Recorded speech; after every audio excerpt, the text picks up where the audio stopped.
এই যে আসছে পূজা, দুর্গা পূজা, এই দুর্গা পূজাতে প্রতি বছর কোনো না কোনো একটা অঘটন ঘটে। গত বছর আপনারা দেখেছেন না যে প্রতিমার পায়ে কোরআনুল কারিম রাখলো কুমিল্লায়, প্রতিমার পায়ে কোরআনুল কারিম রাখলো, শেষে মুসলমান আর হিন্দুর মধ্যে দাঙ্গা বাজিয়ে দিল। পরিশেষে দেখা গেল এটা কোনো মুসলমান করে নাই, এটা কোনো হিন্দুও করে নাই, এক শ্রেণীর মানুষ হিন্দু এবং মুসলমানদের মাঝে দ্বন্দ্ব বাঁধিয়ে দিয়ে অপশক্তি তাদের প্রয়োগ করার জন্য একটা নাটক সাজিয়েছিল। এটা প্রমাণিত হয়েছে, কথা বলেন ঠিক কিনা? আসলে এরকম দাঙ্গা হাঙ্গামা মুসলমান কিন্তু পছন্দ করে না। আজকে বাংলার এই জমিনে আমাদের সজাগ থাকতে হবে। আসছে দুর্গা পূজায় এমনি করে প্রতি বছর কোনো না কোনো একটা অঘটন ঘটায়। অপশক্তি, পরাজিত শক্তি কিন্তু সব সময় অপতৎপর হয়ে বসে আছে, যে কোনো সময় চট করে ঢুকে পড়ে বাংলার জমিনকে বিশৃঙ্খলা করবে, কথা বলেন ঠিক কিনা?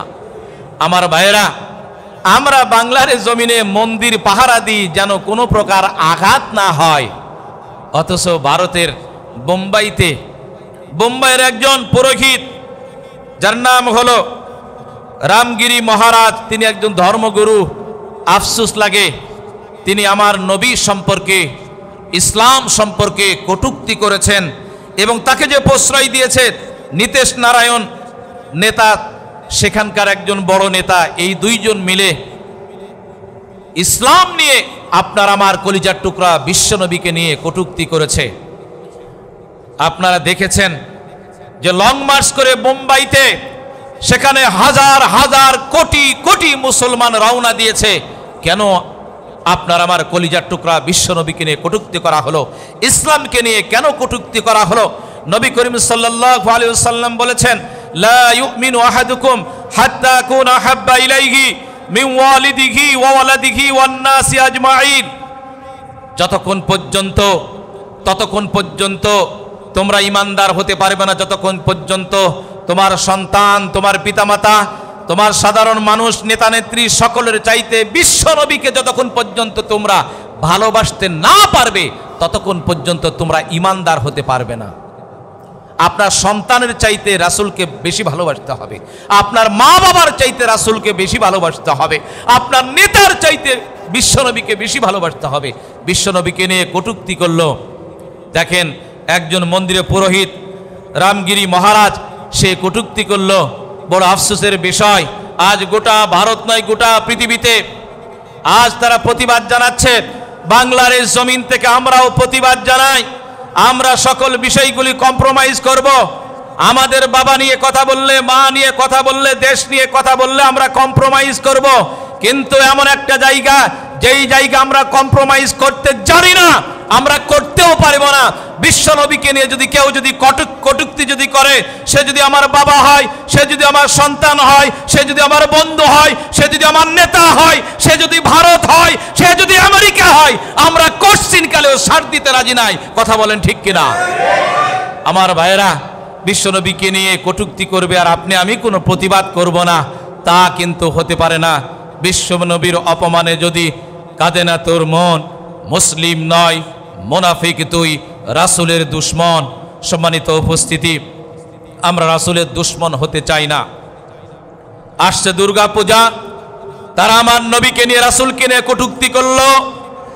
আমরা বাংলার এই জমিনে প্রত্যেকটা পূজা পর্বণে আমরা কোনো আঘাত করব না। আমরা প্রয়োজনে পাহারা দেব, আমরা প্রয়োজনে কোনো প্রকার যেন মামলা হামলা যেন না হয়, কোনো প্রকার যেন তাদের পূজা পার্বণে সমস্যা যেন না হয়, আমরা পাহারা দিব। এটাই আমাদের ইসলাম, কথা বলেন ঠিক কিনা? তারা আমাদের গায়ে আঘাত করেছে, তারা আমার রাসূলের গায়ে আঘাত করেছে, রাসূলের সম্মান নিয়ে আঘাত করেছে। 200 কোটি হৃদয়ের স্পন্দন বিশ্বনবীর কলিজায় আঘাত করেছে। তবুও আমরা তাদের কোনো পূজা পার্বণে আঘাত করব না। শান্তিপূর্ণভাবে আমরা বাংলার জমিনে তারা তাদের দায়িত্ব পালন করুক, ইবাদত করুক, তারা তাদের উপাসনা করুক, আমাদের পক্ষ থেকে কোনো বাধা থাকবে না। এটাই হলো ইসলাম। তবে আমাদের সতর্ক থাকতে হবে, যখনই দুর্গা পূজা আসে তখনই কিন্তু এরকম এক শ্রেণীর মুনাফিক, সে মুসলমানও না, সে হিন্দুও না, প্রকৃতপক্ষে কোনো হিন্দু, প্রকৃতপক্ষে কোনো মুসলিম কখনো এরকম কাজ করতে পারে না। কথা বলেন ঠিক কিনা? কারা করে? ওই যে তৃতীয় শক্তি, পরাজিত শক্তি, যারা ঠুস করে ভিতরে প্রবেশ করতে চায়। মুনাফিকি অর্থাৎ ওই যে একটা দৃষ্টান্ত দিলে আপনারা বুঝবেন। শকুন তার বাচ্চারা শকুনকে লক্ষ্য করে বলছে, মা মানুষের গোশত খেতে চায়। কিসের গোশত? মানুষের গোশত।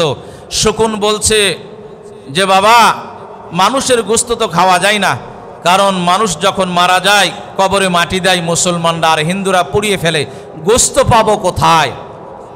বাইনা ধরল, না মা, শকুনের গোশত দিতেই হবে, না হলে কিন্তু হবে না, যে কোনো প্রয়োজনে শকুনের গোশত চাই। তখন মা, শকুন পাখির মা তখন বলল যে বুদ্ধি একটা আছে, কিন্তু মুনাফিকি করতে হবে, বেঈমানি করতে হবে, তাহলে সম্ভব। বাচ্চা শকুন বলল, যেইভাবে পারো আমাকে মানুষের গোশত এনে দাও। তখন মা শকুন তখন করল কি, চলে গেল মসজিদের পাশে। মসজিদের পাশে গিয়ে সেখানে কিছু শূকরের গোশত রেখে দিল এবং কিছু চিহ্ন রেখে দিল যে এই জায়গায় শূকরের গোশত রাখা হয়েছে। শূকরের গোশত দেখে মুসলমানরা তো খুশি হওয়ার কথা না। কথা বলেন ঠিক কিনা? কারণ শূকরের গোশত হলো হারাম। ওই মা শকুন করল কি, মন্দিরের বারান্দায় গিয়ে কিছু গরুর গোশত রেখে দিল এবং সেখানে গরুর কিছু বিষয় সেখানে রেখে দিল। এতে করে হিন্দু লোকেরা তারা চিন্তা করলো যে এই জায়গায় আমরা যেহেতু গরু খাই না, এই জায়গায় গরুর গোশত রেখে দিল। এটা কারা করলো? নিঃসন্দেহে এটা কোনো মুসলমান করেছে।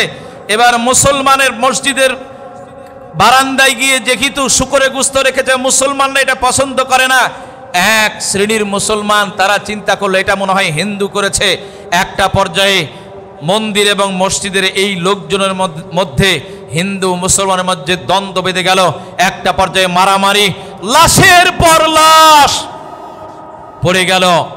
এবার এই যে দ্বন্দ্বের কারণে এবার মা শকুন তার বাচ্চাদের ডেকে বলছে, চলো, কত মানুষের গোশত খাবে, চলো, লাশ পড়ে আছে, শুধুমাত্র আমাকে মুনাফিকি করতে হলো।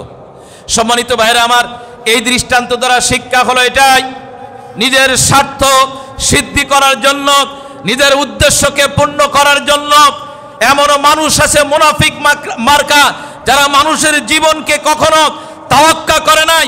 যুগে যুগে আলেমদের মাঝে এরকম দ্বন্দ্ব বাজিয়ে দিয়েছে, যেন আলিয়া কওমি যেমন জামাতে ইসলাম, এমনি করে আপনার চরমোনাই পীর এক হতে যেন না পারে, এমনি করে দ্বন্দ্ব বাজিয়ে দিয়েছে। এমনি করে পুলিশ এবং বিডিআরের মাধ্যমে দ্বন্দ্ব বাজিয়ে দিয়ে এক শ্রেণীর লোকদেরকে হত্যা করা হয়েছে, বিডিআরদের হত্যা করা হয়েছে। এমনি করে ইসলামী ব্যাংক এবং অন ইসলামী ব্যাংকের মধ্যে দ্বন্দ্ব বাঁধিয়ে দেওয়া হয়েছে। এমনি করে ছাত্রদের মাঝে দ্বন্দ্ব বাঁধিয়ে দেওয়া হয়েছে, এক ছাত্র আরেক ছাত্রকে হত্যা করেছে। এক শ্রেণীর মুনাফিক মার্কা ব্যক্তিগুলি এই জমিনে তারা এই কাজগুলি যুগে যুগে করেছে, আগামী দিনও এরা এই কাজগুলি করতে পারে। সেজন্য আমাদের সচেষ্ট থাকতে হবে, সতর্ক থাকতে হবে। কথা বলেন ঠিক কিনা? সম্মানিত ভাইরা আমার, ইসলামই হলো মুক্তি, ইসলাম ছাড়া আমাদের কোনো মুক্তি নাই। আমরা মুসলমান, 92% মুসলমানদের দেশে ইসলাম ছাড়া অন্য কিছু থাকতে পারে না। আমাদের তত্ত্বাবধায়ক অন্তর্বর্তীকালীন সরকার তিনি আছেন ডক্টর ইউনূস, উনি তো অন্তর্বর্তীকালীন, উনি তো কিছুদিন থাকবেন, কিন্তু এরপর তো রাষ্ট্র তো গঠন হবে। আপনি যে যে দল করেন সেটা আপনার ব্যাপার, কিন্তু আমরা মুসলমান হিসাবে 92% মুসলমানদের দেশে কোরআন সুপ্রতিষ্ঠিত হওয়া দরকার। কথা বলেন ঠিক কিনা?